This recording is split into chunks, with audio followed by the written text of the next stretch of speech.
Hey, what's going on guys? Arekkz here. Welcome back to another video for Scarlet Nexus, and today I want to give you a chance to watch some gameplay. If you caught my impressions video the other day, then you'll know that I had a chance to watch some new gameplay as part of a kind of remote developer event, and in that I got a kind of deeper look at Scarlet Nexus, got an understanding as to how the game plays, the story, and I got to see some gameplay with HUD, got to see some menus, so I kind of got a sort of better picture as to what this game has to offer. And in my impressions video I spoke about some of that, but today I wanted to kind of do like a gameplay breakdown where I will take sections of the gameplay that we've got, I want to explain kind of what happens in that section, and then I'll let you listen to it and watch it without me talking over the top so you can enjoy some gameplay with audio. So I'm going to kind of jump in and out at different points throughout this video to kind of give you some context and then just let you enjoy it. So, if you guys do like this video, then a like would be super appreciated. If you've got any questions about Scarlet Nexus, let me know in the comments down below. If you missed my video the other day, you can definitely check that out, and be sure to keep it locked for plenty more from this game because I'm really excited for it, so I can't wait to cover more.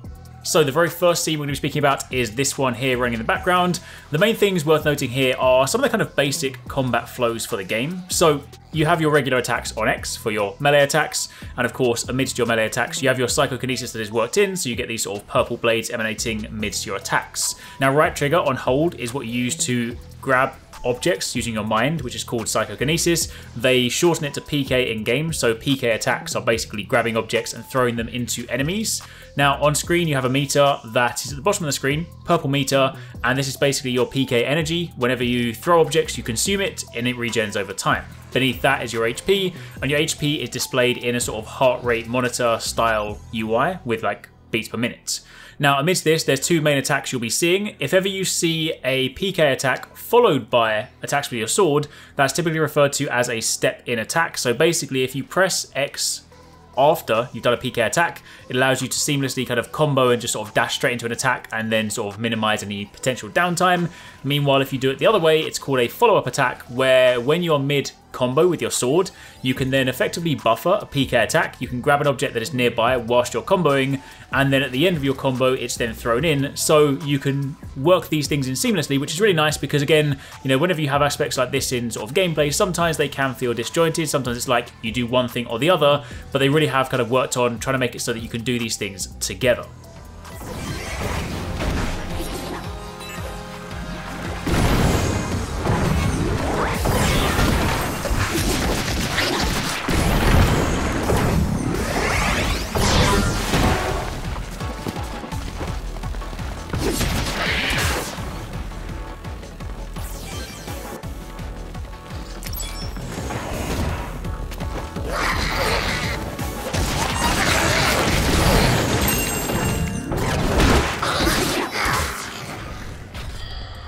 For this next section, this is largely speaking very similar to kind of what we just spoke about, so you'll see a lot of those kind of step-in attacks and follow-up attacks from your sort of PK stuff. However, one of the things we see here is sort of one of the more powerful psychokinetic abilities. Now, this part they didn't necessarily show too clearly in the demonstration, so this is like a little bit of a question in my knowledge base, so to speak. But you'll of course see that some of your psychokinetic abilities, because they stem from things that can be leveled up and they have different tiers to them, it seems like you can kind of get increasingly more powerful versions where you can grab multiple objects. You can see here that when you fight the boss at the very end, you grab two objects and they kind of slam together in this sort of big, almost finisher style move. So it is worth noting that when you look in the menu, you have different abilities for different people. So Yuito, the main character, has psychokinesis, and of course they will have different levels to that skill. We didn't actually see what the levels are for the psychokinesis, but we did see that example for Hanabi where we kind of saw that for the fire skills. So you kind of get the understanding that as you level up, as you progress your character,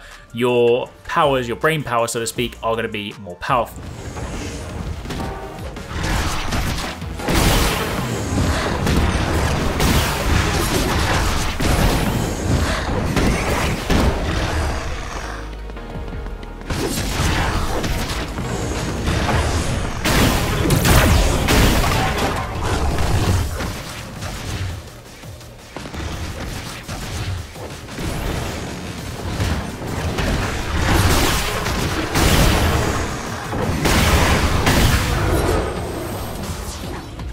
this next section is really interesting because this kind of touches on the team mechanics. So obviously you have team members in the game. Now again, I don't think this is supposed to be a co-op game. I'm pretty sure they are just AI teammates. They haven't said anything about co-op right now, so I feel like if it was supposed to be a co-op game, they probably would have told us. So I'm going under the assumption this is just AI teammates. In the menu, you have the ability to basically, you know, drop your teammates if you just want to fight without them. I know some people, you know, hate fighting alongside AI teammates, so sometimes they don't want them, but you know, you have slots for them. There are interestingly 2 slots for teammates, so it seems like you'll be able to have at some point in the game 2 people fighting alongside you.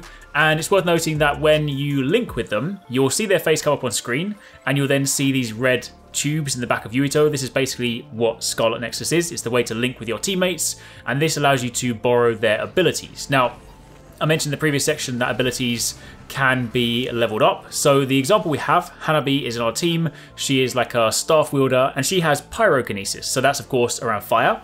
Now we saw the menu for this one. So we can see that at level 1, it simply allows you to imbue your weapon with fire.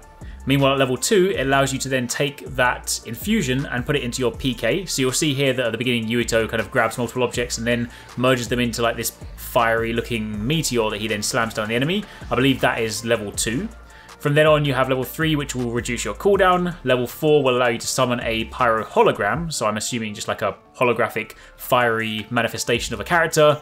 You then have level 5, which basically extends the duration of this buff. And then at level 6, you can actually change it into a flamethrower. So you can see there is progression amidst these skills, and I get the impression that you can kind of use all of them as you go. It's kind of influenced how they go. But basically, what will happen is on screen there is the team section in the bottom right corner, and there are different nodes depending on who you have on your team.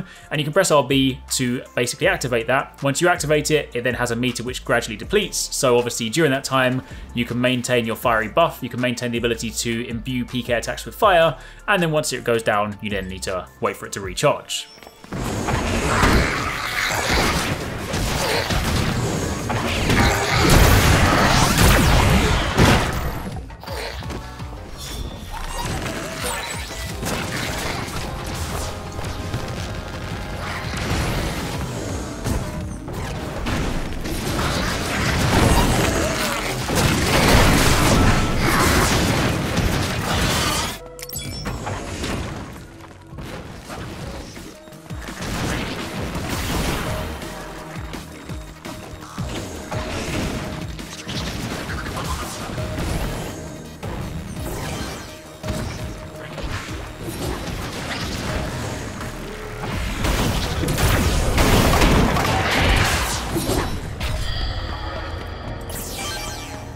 And then for this final section, this is basically just to look at a boss fight. You know, kind of sort of seen this before. Largely speaking, this is the culmination of everything we've seen up until this point. So plenty of PK attacks, plenty of using the environment against the enemy. It is worth noting there are, of course, these sort of set piece elements to the boss fights where, you know, you'll need to use more sizable elements of the environment. So, you know, typically listed around everywhere, there'll be boxes, there'll be rocks, there'll be different things that you can throw at them. And of course, you can then pair that with your regular attacks. You've got your team attacks you can use to kind of dish out some really big damage, but there will come those kind of set piece style moments where the boss will, you know, put itself in this interesting position where you're supposed to use the larger elements of the environment to really kind of flinch it, break it down, kind of do that sizable damage. And we see that quite a lot in this section, but basically this gives us a glimpse as to how some of the boss battles will play out. Now, this is a pretty wacky looking creature, this sort of like hamster looking thing with a, you know, a ball on its back. So I definitely can't wait to sort of see what some of the other enemies look like in this game.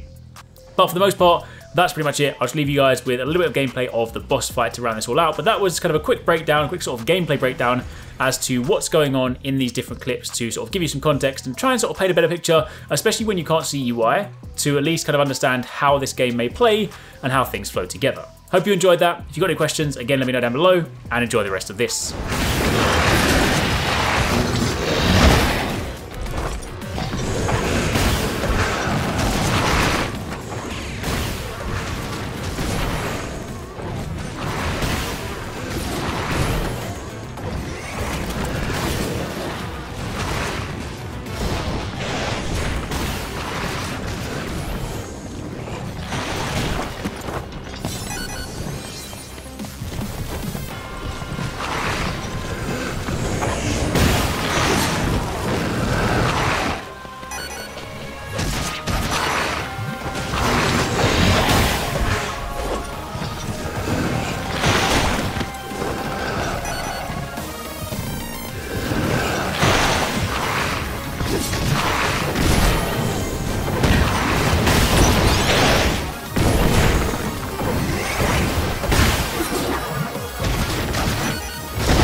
Thanks for watching, guys. I hope you enjoyed that video. Don't forget, if you haven't already done so, you can join the Arekkz Gaming Discord. We've got an awesome community over there with so many different channels for you to chat loads of different topics and different games. I'm in there, the team's in there. If you guys want to chat with us, find people to play with, it's just in general a great place to be. And of course, if you enjoyed this video, don't forget to turn on those notifications so you don't miss any of our future uploads.